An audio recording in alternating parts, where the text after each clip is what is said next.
Today we start a new chapter, rotational motion. और जो सबसे पहला टर्म मैं डिस्कस करूंगा इस चैप्टर को बिल्कुल तरीके से समझने के लिए, वो टर्म है कॉन्सेप्ट ऑफ रिजिड बॉडी. सीखिए, रिजिड बॉडी.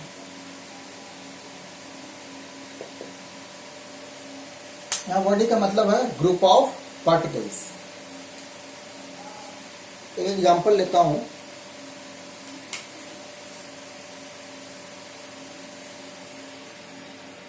एक ब्लॉक है जिसमें कुछ मैं पार्टिकल को असाइन कर रहा हूं, particle A, particle B and this is of particle C. और इस ब्लॉक पे there is a force F, and due to this force there is a displacement, और वो डिस्प्लेसमेंट है, ये ऑब्जेक्ट कुछ यहां आ गया. yes.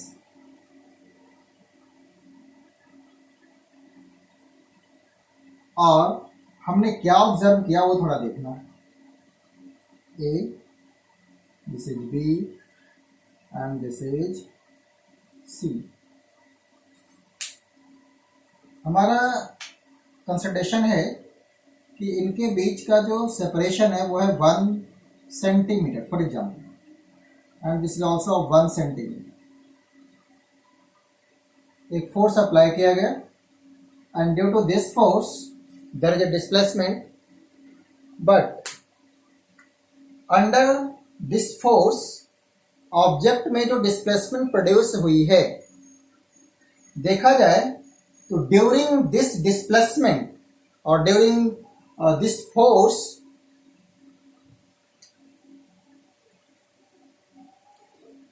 जो इनके पार्टिकल के बीच का सेपरेशन है वो चेंज नहीं हुआ. हमने क्या फाइंड किया कि अभी भी इनके इंटरनल मॉलिक्यूल के बीच का जो सेपरेशन है वो 1 सेंटीमीटर ही है.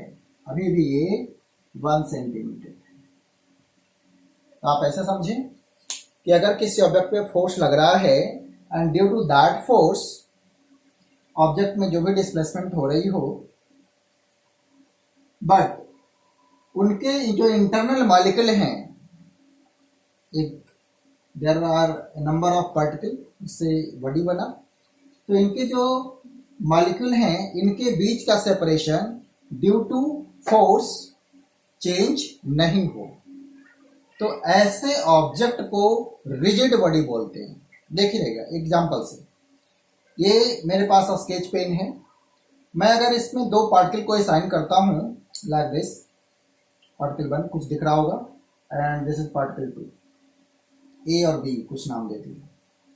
अब मैं इस पे फोर्स लगाया, आपको दिख रहा होगा कुछ.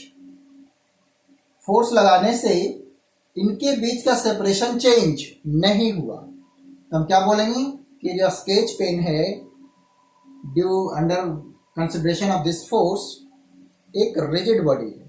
रियली में किसी भी ऑब्जेक्ट पे कोई फोर्स लगता है तो कुछ ना कुछ डिफॉर्मेशन होते हैं. बोले तो जो उनके इंटरनल मॉलिक्यूल हैं उनके बीच की जो सेपरेशन है कुछ चेंज होती है. बट यहाँ पे हमारा जो कंसिडरेशन है, ये फोर्स इस तरह से अप्लाई किया गया है, ये बस इतना ही फोर्स है कि इनके बीच के जो इंटरनल मॉलिक्यूल हैं उनका सेपरेशन चेंज नहीं हो रहा है फोर्स लगने से. समझना मेरी बात को. तो ऐसे ऑब्जेक्ट को हम बोलते हैं रिजिड बॉडी. मैंने एग्जांपल बताया, ये स्केच पेन रिजिड बॉडी है, ये बोर्ड रिजिड बॉडी है. मैं इसके इन पे फोर्स लगाऊंगा तो इनके जो दो मॉलिक्यूल हैं उनके बीच का सेपरेशन चेंज नहीं होने वाला है, तो क्या बोलेंगे कि वो रिजिड बॉडी है. समझ आ गया? ओके. तो रिजिड बॉडी आई होप समझ गए होंगे कि आप फोर्स लगाओ और किसी भी दो मॉलिक्यूल के बीच का सेपरेशन अगर जो चेंज नहीं हो रहा है तो हम बोलेंगे रिजिड बॉडी. पूछा जाए, अब यहाँ पर ऐसे भी समझ सकते हैं कि जो ए का डिस्प्लेसमेंट हुआ है, सोचो कि ए चला 5 मीटर, ये यहाँ पहुंचा है, तो बी के भी बारे में सोचोगे तो ये यहाँ से यहाँ तक ये भी 5 मीटर नहीं होगा. सी के बारे में सोचोगे तो सी भी यहाँ से यहाँ तक ये भी 5 मीटर ही होगा। तो इससे क्या क्लियर हो रहा है कि इनके बीच का जो सेपरेशन है वो चेंज नहीं हुआ है। ठीक है ना। अगर ए 5 चला तो बी भी 5 चला, सी भी 5 चला। ठीक है, ऐसे भी मैथमेटिकली समझ सकते हैं। आई होप ये आसान वाला कॉन्सेप्ट आप समझे होंगे कि रिजिड बॉडी क्या होगा, है ना। अब एक और चीज कॉन्सेप्ट है सेंटर ऑफ मास की कॉन्सेप्ट। इसकी जरूरत क्यों पड़ रही, थोड़ा सा समझना उसे। अगर मैं आपसे पूछूं कि एक ऑब्जेक्ट है, थोड़ा जो आपको ऑब्जर्वेशन है उसके बिहाफ पे आंसर दीजिएगा। ऐसे रखा हुआ है, ये 1 मीटर की है, 1 मीटर, 1 मीटर, और इस पे बिल्कुल सेंटर, सेंटर बोले तो मेरा मीनिंग है यहाँ से 0.5 मीटर पे एक फोर्स अप्लाई किया गया। ड्यू टू दिस फोर्स हमने क्या ऑब्जर्व किया कि ये बिल्कुल ऐसे ही डिस्प्लेस हुआ और ये यहाँ पहुंच गया। अब हमने दूसरा केस लिया। दूसरा केस में क्या है, सेम रॉड है,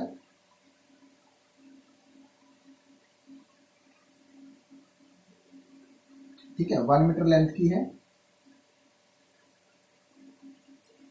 अब इस बार मैंने फोर्स इसके इस टॉप पे लगाया। हमने क्या देखा कि ऐसे टिल्ट हो गया, ये गिर गया बेचारा, ऐसे गिर गया। देखो फोर्स तो वही लगा है बट इफेक्ट दोनों जगह अलग अलग है। मीन्स ऑब्जेक्ट पे फोर्स कहां लग रहा है ये भी इंपॉर्टेंट है।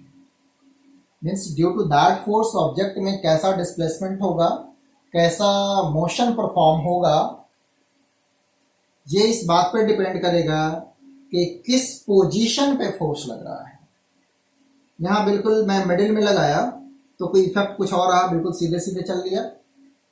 जब मैंने बिल्कुल टॉप पे लगाया तो हमें जो रिजल्ट मिला वो क्या मिला, ऐसा लगा कि ये क्या हो गया, गिर गया है। देखो ना, ऐसे यहाँ लगाओगे तो आसानी से गिर जाएगा, और बीच में लगाओगे तो हो सकता है धीरे धीरे चले। देखो ऐसे चलता है, और यहाँ लगाओ, क्लियर। तो अलग अलग पॉइंट पे फोर्स लगाएंगे तो इफेक्ट भी अलग अलग हो रहा है। खैर कोई बात नहीं, आपको और क्लियर होगा।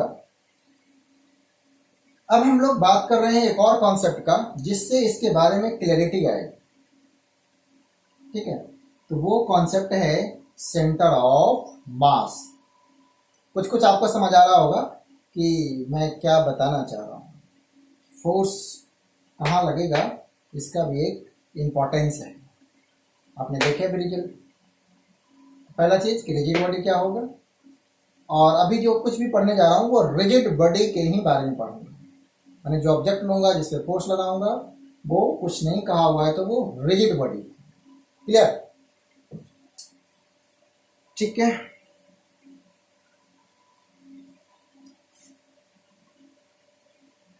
अब पूछा जाएगा कि रिजिड बॉडी कौन नहीं है, तो आप ऐसे भी आंसर दे सकते हैं कि जिसमें आप फोर्स लगाओ इनके बीच में जो मॉलिक्यूल हैं उनके बीच का सेपरेशन भी चेंज हो जाए, तो वो रिजिड बॉडी नहीं होगा। जैसे कोई फॉर्म है, फोर्स लगाओगे तो इनके बीच जो मॉलिक्यूल है उनके बीच का सेपरेशन चेंज होगा, तो वो रिजिड बॉडी नहीं होगा। क्लियर है, तो आप ऐसे समझ सकते हैं। अब आइए, जो इम्पोर्टेंट कॉन्सेप्ट है इस चैप्टर का वो है सेंटर ऑफ मास। मैं इसको रफ करता हूँ और आपको ले चलता हूँ सेंटर ऑफ मास।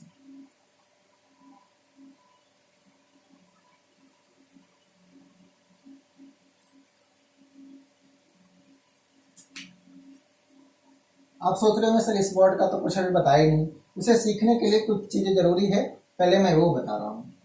तो अब हम सीखते हैं सेंटर ऑफ मास, ये बहुत इंपॉर्टेंट कॉन्सेप्ट है। आइए सीखते हैं कि what is the centre of मास।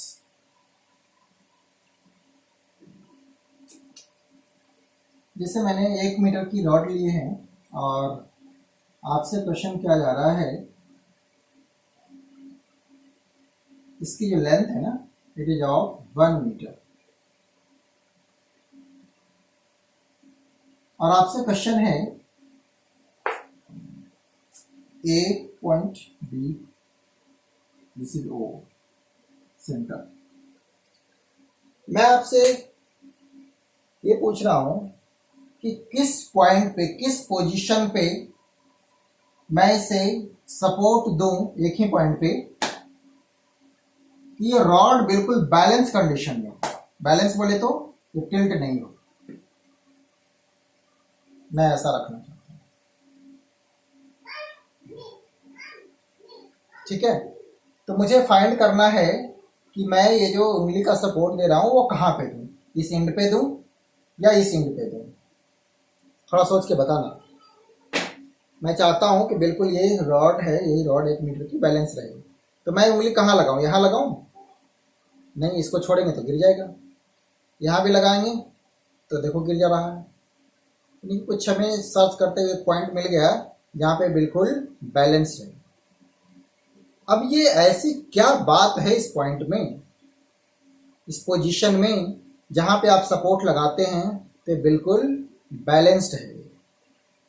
ठीक है, ना रोटेट हो रहा है बोले तो, ना ऐसे आ रहा है, ना ऐसे जा रहा है, ना ऊपर जा रहा है, ना नीचे जा रहा है। ठीक है, तो इसी पोजीशन को इस ऑब्जेक्ट का सेंटर ऑफ मास बोलते हैं। यहाँ बोलने का मीनिंग क्या है समझना। मैं एक और एग्जांपल लेता हूँ। एम मास का कोई ऑब्जेक्ट है, इस पे ग्रेविटेशनल फोर्स लगेगा mg। सोचो मैं लिखता हूँ कि m is equal to 1 kg, तो mg हो जाएगा 1 इंटू 10 बोले तो 10 न्यूटन। अगर आप इस ऑब्जेक्ट पर बिल्कुल यहीं पर जहां मास है, बिल्कुल यहीं पे आप ऊपर की तरफ 10 न्यूटन का फोर्स लगाते हैं, तो जाहिर सी बात है ये बैलेंस होगा, ये ना ऊपर जाएगा ना नीचे जाएगा। अगर मैं बोलूं कि ये मास यहाँ है, वही 1 kg का मास यहाँ है, इस पे फोर्स mg लग रहा है कुछ, और आप जो फोर्स लगाओ जस्ट इसके अपोजिट में वो फोर्स लगा दो यहाँ पर, क्या ये अपनी जगह पे बैलेंस होगा या नहीं होगा? तो आंसर है सर नहीं होगा। क्यों नहीं होगा? क्यों नहीं बैलेंस होगा? क्योंकि आपने जो फोर्स लगाए हैं वो उस पोजीशन पे नहीं लगाए हैं जहां पर इसका मास है, और बोले तो जहां से mg पास कर रहा है। ठीक है, इसीलिए बैलेंस नहीं है, नीचे गिर जाएगा। मुझे इसे सपोर्ट देना है तो मैं ऐसे हाथ रखूंगा तो सपोर्ट होगा। ऐसा क्या करूं कि ये स्केच यहाँ है, मैं यहाँ हाथ लगा, सपोर्ट होगा क्या? ये नीचे गिर जाएगा। समझ आ रही कुछ कुछ बातें? मीन्स अगर m मास है तो इसे बिल्कुल ऐसे सपोर्ट देना है, बैलेंस करना है, तो mg जो मैग्नीट्यूड आ रहा है वर्टिकली डाउनवर्ड फोर्स का, उतना फोर्स आपको लगाना पड़ेगा बिल्कुल यहीं पे जहां पे मास है, तो ये बैलेंस रहेगी। अब मुझे बताइए, ये मैंने पॉइंट मास के लिए ट्रीटमेंट किया, यहाँ पे एक रॉड लिया हूं, इसमें जो मास है वो through out the rod uniformly distributed. अब मैंने एक प्रैक्टिस किए, इस तरह से ट्राई किया कि कहाँ पे बैलेंस हो रहा है, और मुझे पता चला कि ये बिल्कुल एक एंड से 1/2 मीटर पर, जब मैंने सपोर्ट लगाए, अगर जो इसका मास m लिखता हूँ, ये नीचे mg है, नीचे का ये, और यहीं पे मैं ऊपर की तरफ फोर्स लगा दिया mg के बराबर, तो ये बिल्कुल बैलेंस हो गया। जबकि यहाँ पे ये फोर्स लगाया तो बैलेंस नहीं हुआ, इस पॉइंट पे बैलेंस हो गया। इसका मीनिंग ये है कि इस ऑब्जेक्ट का जो टोटल मास है, आप एज्यूम कर सकते हैं कि यहीं पे कॉन्सेंट्रेटेड है, क्योंकि आपने क्या देखा कि जहां मास है वहीं फोर्स लगाओगे तो बैलेंस होगा। इस केस में क्या यहाँ बैलेंस हुआ? नहीं। यहाँ बैलेंस हुआ? नहीं। कहाँ बैलेंस हो रहा है, तो एंड से हाफ मीटर पे, जबकि रॉड की लेंथ है 1 मीटर। तो जिस पॉइंट पे आपको ये बैलेंसिंग मिल रही है, आप उस पॉइंट को बोलते हैं कि यहीं पे इस ऑब्जेक्ट का टोटल मास कॉन्सेंट्रेट हो गया है, इसीलिए यहाँ पे फोर्स लगाने से बैलेंस हो गया है, और इसे ऑब्जेक्ट का सेंटर ऑफ मास बोला जाता है।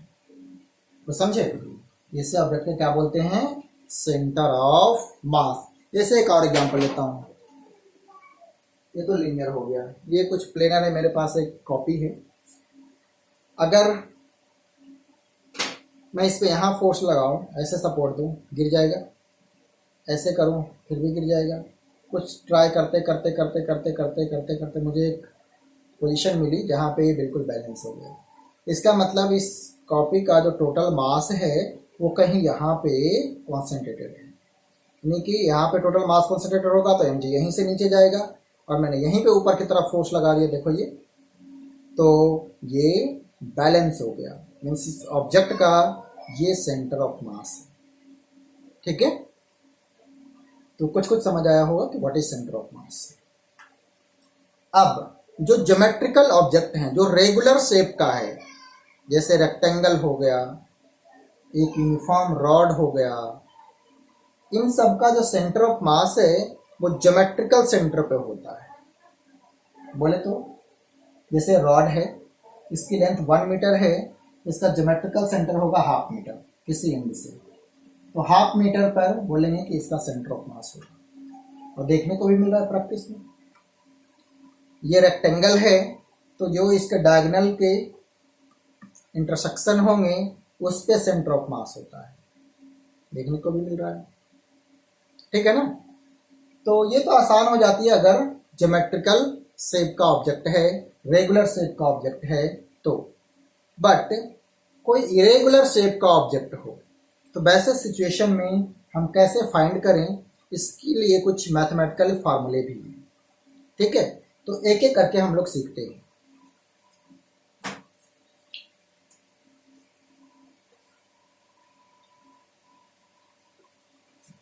आइए बात करते हैं।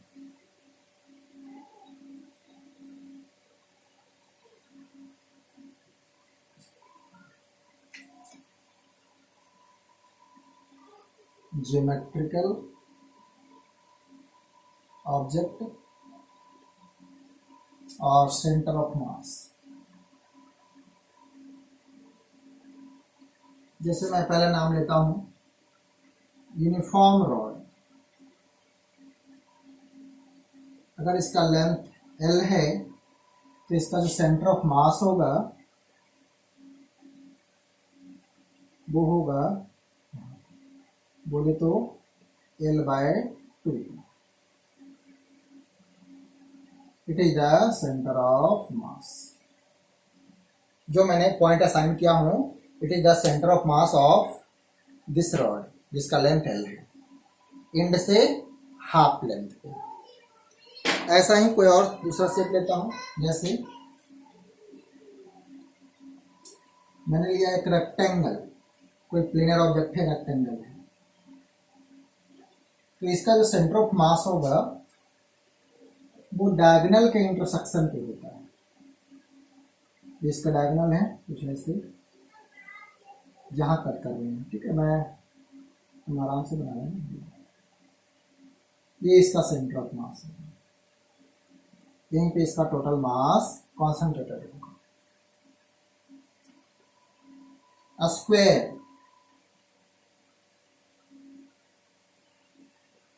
तो यहां भी कॉन्सेप्ट वैसा ही है, इसका डायगोनल का जो कटिंग पॉइंट है ये सेंटर ऑफ मास होगा। ठीक है, एंड से बोले तो यहां से कितना L बाय, अगर इसकी लेंथ में लिखता हूं कि L है तो यहाँ से इधर L/2 और ऊपर भी L/2 पर सेंटर ऑफ मास होगा। ठीक है, अगर कोई शेप है, जैसे सर्कल है, कोई सर्कुलर शीट है, तो इसका जो सेंटर ऑफ मास होगा वो भी इसके ज्योमेट्रिकल सेंटर बोले तो इसके सेंटर पे होगा। ठीक है, तो ये कुछ कुछ चीजें आपको ध्यान रखनी है कि अगर ज्योमेट्रिकल शेप है तो सेंटर ऑफ मास निकालें। आंसर है कि उसका ज्योमेट्रिकल सेंटर, जैसे यूनिफॉर्म लेंथ की रॉड है तो उसका एंड से हाफ लेंथ पर सेंटर ऑफ मास होगा। क्लियर? तो ये तो काफी आसान है। और कुछ चीजें क्या ध्यान रखना है कि अगर ये रिंग होता, रिंग ये डिस्क टाइप का है, अगर ये रिंग होता तो भी सेंटर ऑफ मास इसका सेंटर में ही होता, मीन्स जो रिंग का सेंटर है। फिर आप बोलोगे सर इसको कैसे बैलेंस करेंगे, रिंग है तो। अब इसके लिए वेट कीजिए, आपको समझाएंगे, बट इसका सेंटर ऑफ मास सही होगा। आप ऐसा भी बोल सकते हैं कि सेंटर ऑफ मास की पोजीशन मटेरियल के बाहर, ठीक है, और यानी कि कोई जरूरी नहीं कि जहां पे सेंटर ऑफ मास की पोजीशन हो वहां मटेरियल हो ही। जैसे रिंग है तो यहाँ तो मटेरियल ही नहीं है, बट सेंटर ऑफ मास यही होगा।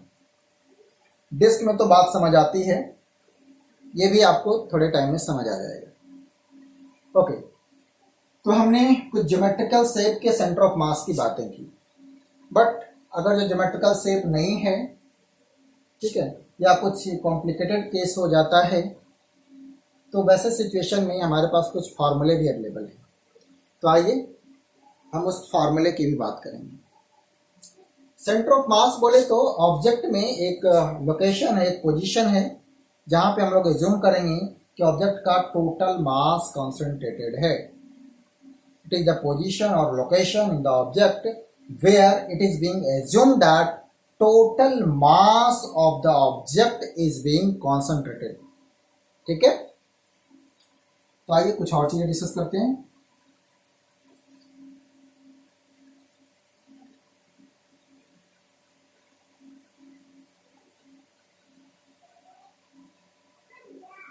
हाँ, अब हम लोग बात करते हैं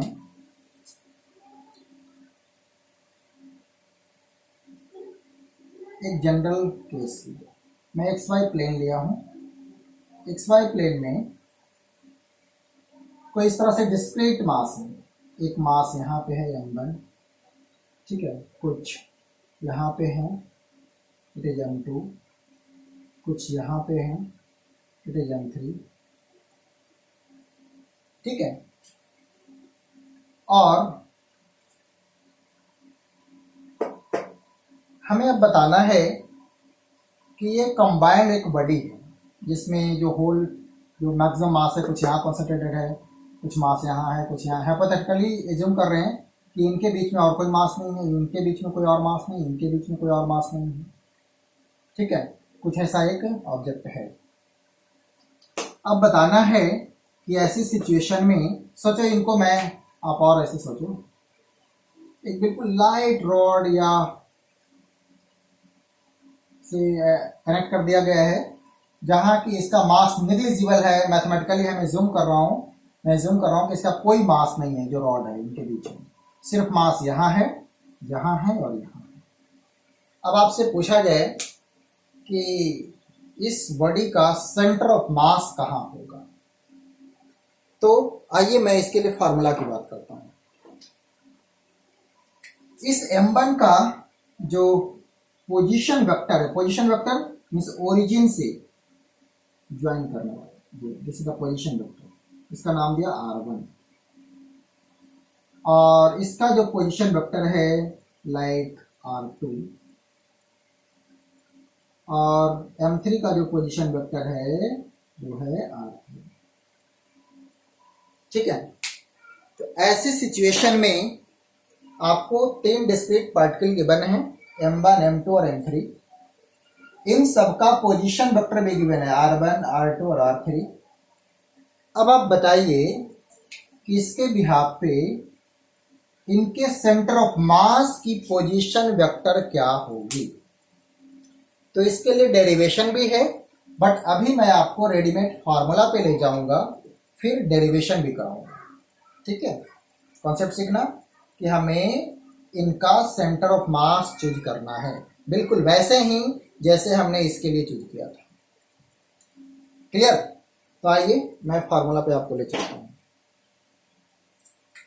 तो इसके लिए जो रेडीमेड फार्मूला है वो ये है कि position vector of centre of मास कुछ ऐसा m1 r1 plus m2 r2 plus dot dot, अगर n तक होता, ये तो मैंने 3 लिया हूं समझने के लिए, आसान बनाने के लिए, तो मैं जनरल केस लिखता mn और rn upon m1 plus m2 plus mn। Clear? General formula ऐसा होता है, जहां m1 का पोजीशन वेक्टर r1 है, m2 का r2 है और m3 का पोजीशन वेक्टर mn यानी nth पार्टिकल का पोजीशन वेक्टर rn है। तो वैसे सिचुएशन में जो इनके सेंटर ऑफ मास होंगे उसका position vector m1 plus m2, ये फार्मूले से होंगे। ठीक है, अगर मैं इस 3 पार्टिकल के लिए लिखता तो मुझे ऐसा लिखना होता, r centre of mass is equal to m1 r1, कुछ नहीं सिर्फ 3 तक लिखना है, m2 r2 plus m3 r3 upon m1 plus m2 plus m3। बस हो गया। तो m तक होता आपको m तक के लिए फार्मूला लगा लेना है ना, 4 होते तो 4 तक ले जाएंगे। ठीक है, अब मैं और थोड़ी सी बारीकी आपको बताता हूं। आप समझ रहे हैं ना, n तक होगा तो n तक ले जाएंगे और 3 है तो 3 तक रखेंगे। इसे एक लिखने का और भी तरीका है, चलो वो भी हम लोग लिख ही लेते हैं कि इसी को एक दूसरे तरीके से लिखा जा सकता है।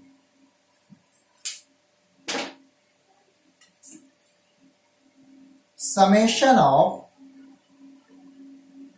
mi ri और i is equal to 1 to n। तो ये कुछ और नहीं है, इसको एक्सपांड करेंगे तो यही फॉर्मेट आएगा। आपने 9th क्लास में सीखे होंगे मैथ्स में, ये ऐसा लिखा हुआ है summation of mi ri i equal to 1 to n। इसका मतलब है हमें इसको जब ओपन करेंगे तो लिखेंगे m1, यहाँ i के जगह पर एक बार 1 रखेंगे तो m1 r1 फिर प्लस साइन, फिर m2 r2 फिर प्लस साइन, ऐसे करके n तक ले जाना है। और अभी पूरा नहीं हुआ है, और divide by summation of i is equal to 1 to n और यहाँ mi, तो नीचे में हो जाएगा m1 plus m2 plus m3 dot dot mn। यानी कि इसको ऐसे भी लिख सकते हैं और वेक्टर फॉर्म में तो आप लिख दो ऐसे। मीन्स इसी को मैं ऐसे लिख सकता हूँ कि position vector of centre of mass is equal to summation of मैं कहाँ लिखूँ, मैं यहाँ लिख देता हूँ। ठीक है, इसी चीज को, कि कुछ और नहीं है, कि चलिए लिख लेता हूँ। ठीक है, position vector of centre of mass को आप ऐसे लिख सकते हैं कि summation of i is equal to 1 to n mi ri upon summation of i is equal to 1 to n mi। इसी को एक्सपांड करके ऐसे लिखा जाता है। ठीक है, तो लिखने का अलग अलग तरीके हैं। ओके, अब अगर मैं ऐसा लिखूं, इसको रफ कर दूं थोड़ा, आप समझ गए होंगे ना इसे, तो मैं इसे थोड़ा रफ कर देता हूं और इसको थोड़ा और एक्सपांड करता हूं। ये तो पोजीशन वेक्टर हो गया कि सेंटर ऑफ मास का पोजीशन वेक्टर का फार्मूला क्या बनेगा। अब इस पोजीशन वेक्टर को कंपोनेंट फॉर्म में ऐसा लिख सकता हूं क्या? अगर मैं जूम करूं इसका जो पोजीशन वेक्टर है वो कुछ यहाँ है, इसका जो पोजीशन वेक्टर बना है ना, और लाइक दिस, यहीं पे टोटल मास है और पोजीशन वेक्टर का this is the centre of मास और पोजीशन वेक्टर। तो क्या इसे कंपोनेंट फॉर्म में लिखा जा सकता है, हाँ या ना? हाँ सर, क्यों नहीं लिख सकते हैं? ये वेक्टर है तो इसका x कंपोनेंट ये हो जाएगा, this is the x component और this is the y component. तो इसे आप कंपोनेंट फॉर्म में भी लिख सकते हैं।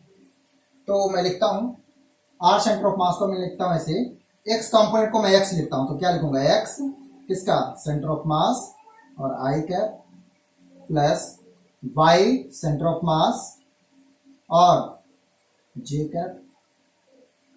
अब राइट साइड में देखो, मैं ज्यादा नहीं लिख पाऊंगा क्योंकि मेरे पास स्पेस कम है, तो मैं दो ही पार्टिकल के लिए लिखता हूं m1। अब r1 को भी इसी फॉर्म में प्रेजेंट कर दो, कंपोनेंट फॉर्म में। क्या लिखूंगा, x1 i cap plus y1 j cap plus m2 और x2 i cap y2 j cap, clear, और divide by m1 plus m2। मैं दो ही के लिए लिखा हूं इस बार, इसलिए ऐसा। अब थोड़ा सा कंपेयर करेंगे एक और स्टेप लिखने के बाद, x centre of mass i cap plus y centre of mass j cap is equal to m1 x1 plus m2 x2 i cap m1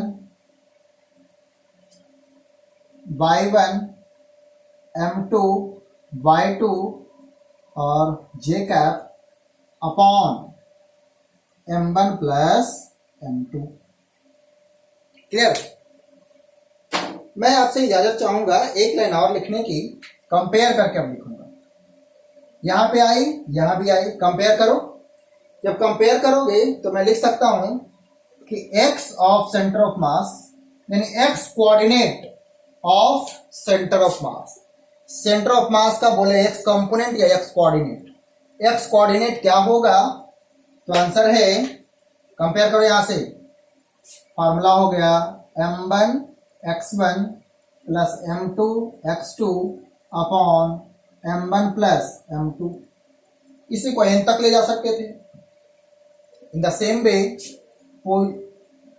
coordinate of y coordinate of centre of मास, तो answer हो जाएगा m1 y1 plus m2 y2 upon m1 plus m2। चाहता तो मैं आपको direct ये formula लिखवा देता, बट मैं सोचा थोड़ा आपको भी कॉन्सेप्ट बन जाए कि ये फार्मूला कैसे आया है। ठीक है ना? मैंने कुछ भी नहीं किया था, जो फार्मूला था कि position vector of centre of मास, उसे मैंने कंपोनेंट फॉर्म में लिख दिया। और कंपोनेंट फॉर्म में जब लेफ्ट हैंड साइड में लिखा तो राइट हैंड साइड का जो ईच पोजीशन वेक्टर था सबको कंपोनेंट फॉर्म में ब्रेक कर दिया। r1 के कॉरस्पॉन्डिंग x1 y1, r2 के कॉरस्पॉन्डिंग x2 y2। और तरीका था आपको ये सीखे हैं वेक्टर में कि कैसे कंपोनेंट फॉर्म में लिखा जाता है, x कंपोनेंट के साथ i कैप, y कंपोनेंट के साथ j कैप। फिर लास्ट में हमने कंपेयर कर दिया। यही 3D में होता, तीनों कोऑर्डिनेट होते तो भी कोई अंतर नहीं होता। तो z कोऑर्डिनेट के लिए इसमें z centre of mass formula हो जाता भाई m1 z1 m2 z2 upon m1 plus m2। ठीक है सर, जेड वाला नहीं दिख रहा है, मैं ऊपर लिख देता हूं Z m1 z1 m2 z2 upon m1 plus m2। इसी को चाहो तो आप n तक ले जा सकते हो। आई होप आपको थोड़ा समझ आया होगा कि सेंटर ऑफ मास के लिए क्या क्या फार्मूला बना। ठीक है, यानी कि 3 अलग अलग पार्टिकल गिवन हो और उनके करस्पॉन्डिंग उनका सेंटर ऑफ मास, उनका कोऑर्डिनेट गिवन हो कि एक्स कोऑर्डिनेट वाई कोऑर्डिनेट क्या होगा, तो उस सिचुएशन में आप उनके सेंटर ऑफ मास का कोऑर्डिनेट बता सकते हैं, और उसके लिए फार्मूला मैंने बता दिया। एक मैं एग्जांपल लेता हूं, ठीक है, ताकि आपको और क्लियरिटी आ जाए। आइए एक एग्जांपल आपके साथ डिस्कस करते हैं। इसको आप कर दें, आप स्क्रीनशॉट ले लीजिए। ओके,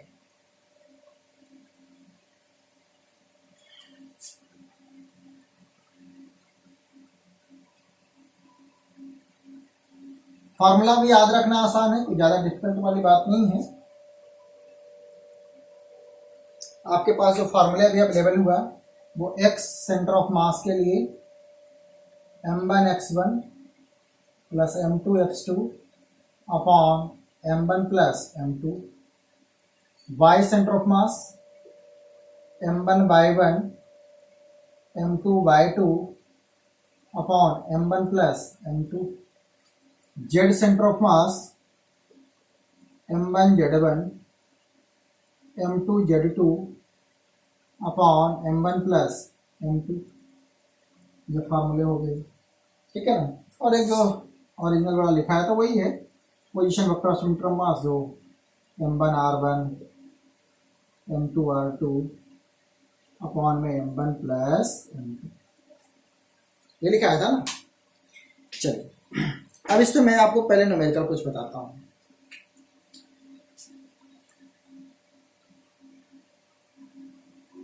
मैं इस तरह से एग्जांपल लेता हूँ कि एक स्क्वायर है,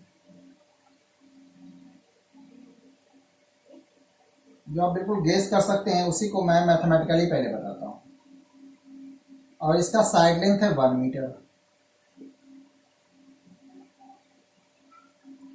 मैं मैथमेटिकली जानना चाहता हूँ ये ईच कॉर्नर पे जो मास है 1 kg 1 kg and 1 kg 1 kg। तो आप बताइए कि इसका सेंटर ऑफ मास क्या होगा, यानी सेंटर ऑफ मास का एक्स कोऑर्डिनेट क्या होगा, वाई कोऑर्डिनेट क्या होगा, ठीक है। यहां तो कुछ कोऑर्डिनेट लिखा नहीं है, चैलेंजिंग ये भी है, यहां तो कुछ कोऑर्डिनेट लिखा ही नहीं है, फिर कैसे बताएं। क्लियर। तो अब आपका स्टैंडर्ड थोड़ा चेंज हो रहा है, बिल्कुल आप 9th या 10th क्लास में नहीं है, थोड़ा आपको सोचना पड़ेगा। अब सोचो सर फॉर्मूले में तो कोऑर्डिनेट था, इसमें तो है ही नहीं, मैं कैसे लिखूंगा। तो इसका आंसर है कि अब आप कोऑर्डिनेट बनाने के लिए सीखो। कैसे बनाएंगे देखो, तो जो भी ऑब्जेक्ट गिवन है, कॉन्सेप्ट सीखिएगा। आप क्या करो, उसके बॉटम मोस्ट में जाओ और एक लाइन खींच दो, इसको एज्यूम कर लो एक्स एक्सिस, और लेफ्ट मोस्ट में जाओ और वर्टिकली लाइन खींच दो, इट इज वाई एक्सिस। जहां कट कर रहा है वो सेंटर हो गया 0 0, और यहां से 1 मीटर पे इसका कोऑर्डिनेट क्या हो जाएगा, बताओ आप ही बोलो क्या होगा। मैं इसका नाम दे दूं कुछ, जैसे m1, इसको ले लेता हूँ m2, इसको लेता हूँ m3, है ना, m3 and this is m4। इसका कोऑर्डिनेट क्या हो जाएगा, x कोऑर्डिनेट है 1 मीटर तक गया ना, और y कोऑर्डिनेट है 0। इसके लिए यहाँ तक 1, यहाँ भी 1, यहाँ 1, 1, यहाँ 0, 1। तो चलो मैं इसको सोल्व करके बताता हूँ कैसे सोल्व करते हैं। पहले आप इस तरह से इसको असाइन कर लो कि m1 कितना है, तो 1 kg, x1 कितना है, यानी m1 का x कोऑर्डिनेट कितना है, तो 0, y कोऑर्डिनेट कितना है, तो 0। चलो ठीक है, अब दूसरे के लिए बात करते हैं। दूसरा मास m2, m2 कितना है, तो इस क्वेश्चन के अकॉर्डिंग तो ये भी 1 kg है, कोई बात नहीं। x2 कितना है, इसका x coordinate 1, y coordinate, it is the y coordinate 0, ठीक है। अब और आगे चलते हैं, m3 के बारे में सोचो। m3 का मास 1 kg। इसका एक्स कोऑर्डिनेट बताओ, एक्स कोऑर्डिनेट कितना है 1 है, ये भी 1 है। वाई कोऑर्डिनेट बताओ, ये भी 1 है। ठीक है, अब मैं जाता हूं M4 एक्स कोऑर्डिनेट, पहले M4 is 1 kg, x coordinate is what, its x coordinate is 0 and y coordinate is 1। चलिए, each of mass के लिए आपको x और y कोऑर्डिनेट फाइंड आउट हो गया। अब आपको फाइंड करना है कि इसके सेंटर ऑफ मास का x और y कोऑर्डिनेट क्या होगा। क्लियर? आइए डिस्कस करते हैं। अब मैं लिखता हूं formula, x coordinate of centre of mass, क्या लिखूंगा, m1 x1, m2 x2, m3 x3, यहां 4 तक है, m4 x4 upon m1 plus m2 plus m3 plus m4। चलो अब बताओ मुझे, ठीक है, इसे एक्स बार से भी लिखा जाता है, एवरेज टाइप का है तो नॉट अ प्रॉब्लम। ठीक है, हाँ बताइए क्या होगा, m1 1, x1 0, m2 1, x2 1, m3 1 और x3 1। Okay, m4 1, x4 0 upon 1 plus 1 plus 1 plus 1। यहाँ सोल्व करोगे 1 और 1 2/4 is equal to 1 upon 2 metre, अगर मीटर में तो मीटर में लिख देंगे। ठीक है, in the same way y coordinate निकालिए, सेम फार्मूला अप्लाई करो, ये भी सॉल्व करोगे तो मैं डायरेक्टली लिख रहा हूँ, ये भी हाफ मीटर आएगा। मीन्स आपका आंसर हो गया, इसका आंसर हो जाएगा कि x centre of mass comma y centre of मास। इसका आप लिखने का तरीका है कि आप ऐसे लिख सकते हैं, x कितना है हाफ कॉमा हाफ, जैसे समझ आ जाएगा कि जो सिस्टम है उसका सेंटर ऑफ मास यहां से हाफ, कहां से है, ओरिजिन से हाफ मीटर, फिर हाफ मीटर ऊपर, याद रखिए। और देखा जाए तो ये क्या ही है, डायगोनल का कटिंग पॉइंट ही। ठीक है, तो it is the X and Y centre of mass. Value क्या आया आपको बताओगे, एक मैंने न्यूमेरिकल भी आपको करके सिखा दिया, अब आप कर लेंगे तो आप अपनी मर्जी से कोऑर्डिनेट सिलेक्ट कर सकते हैं। किसी में गिवन है तो और भी अच्छी बात है, कोई बात नहीं, गिवन है तो उसी को यूज कर लो। अगर गिवन नहीं है, आपको बनाना है तो आप रेफरेंस बना सकते हैं।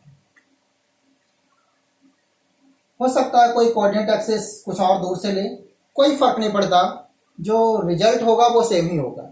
अगर मैं बोलूं कि यहाँ से वो हाफ मीटर है, या इससे और हाफ मीटर यहाँ से मैं ओरिजिन लेता और बोलता 1 ही मीटर है, तो ऑब्जेक्ट में तो पोजीशन वही आएगी, उसमें क्या चेंज आएगा। तो खैर इसमें अभी आप नहीं पढ़ो, जो मैथमेटिकली सिखाया गया इस पे आप थोड़ा ध्यान दीजिए।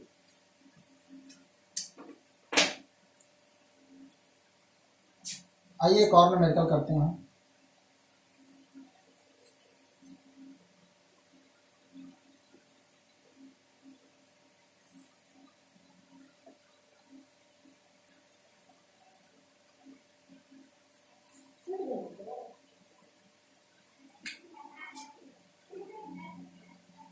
मैं बात कर रहा हूँ कार्बन मोनोऑक्साइड की। कार्बन मोनोऑक्साइड कुछ इस तरह से, जैसे carbon and this is monoxide oxygen.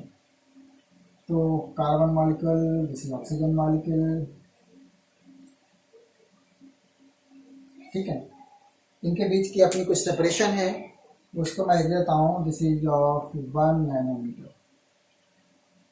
ठीक है, 1 नैनोमीटर। ये मैथमेटिकली कोई जरूरी नहीं कि इतना ही हो, बट मैं लिख रहा हूँ कि ये 1 नैनोमीटर है, कार्बन और ऑक्सीजन के बीच का सेपरेशन।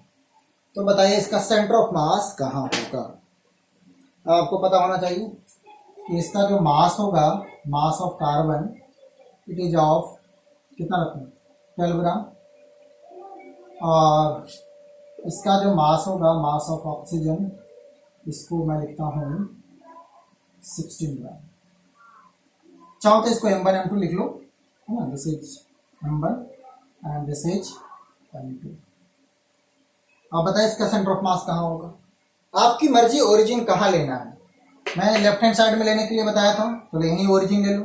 अगर ये ओरिजिन है तो आप बताओ M1 कितना होगा। हमें कार्बन मोनोऑक्साइड का सेंटर ऑफ मास बताना था, जबकि इनके जो बॉन्ड लेंथ है इट इज ऑफ 1 नैनोमीटर। ठीक है, तो M1 12 ग्राम लिख दो। X1 ओरिजिन पे है तो 0, इसमें बाय कोऑर्डिनेट ले ही नहीं रहा हूं, है ना, लीनियर है। चलिए अब मैं M2 की बात कर रहा हूं। M2 इज व्हाट, 16 ग्राम, तो ग्राम लिख लो। और X2 क्या होगा, it is of 1 nanometre. Clear, okay. अब मैं सॉल्यूशन की बात करूंगा, क्या होगा answer. X centre of mass क्या होगा आप बताओ। M1 X1 plus M2 X2 upon M1 plus M2।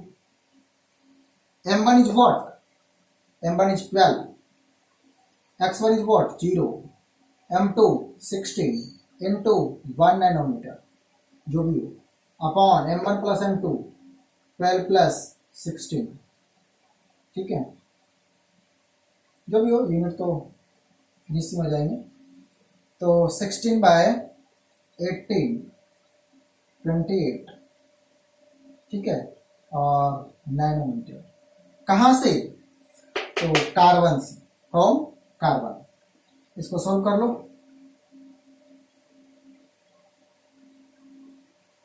वही जो भी आ जाए, 4/7 नैनोमीटर फ्रॉम कार्बन, है ना।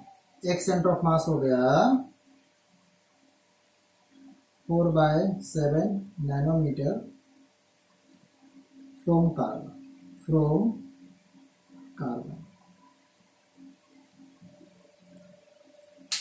क्लियर। आई होप आप कुछ सीखे होंगे। तो इस तरह से आपको सेंटर ऑफ मास का कॉन्सेप्ट समझ आना चाहिए। चलो एक और मैं आपको होमवर्क देता हूँ। एक होमवर्क देना, बहुत ही आसान वाला होमवर्क देते हैं, रफ कर दें। चलो एक बहुत ही आसान वाला होमवर्क है।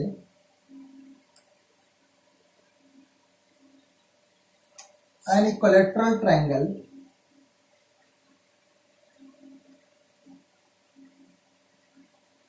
side length is of 1 meter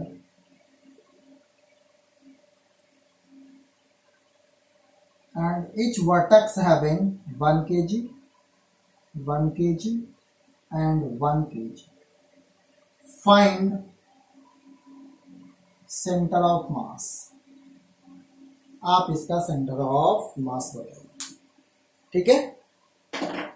तो आई होप आप ये क्वेश्चन सोल्व कर लेंगे, ठीक है। ये आपका होमवर्क। चलिए इस क्वेश्चन को कीजिए, ठीक है। आज के लिए बस इतना ही। Thank you.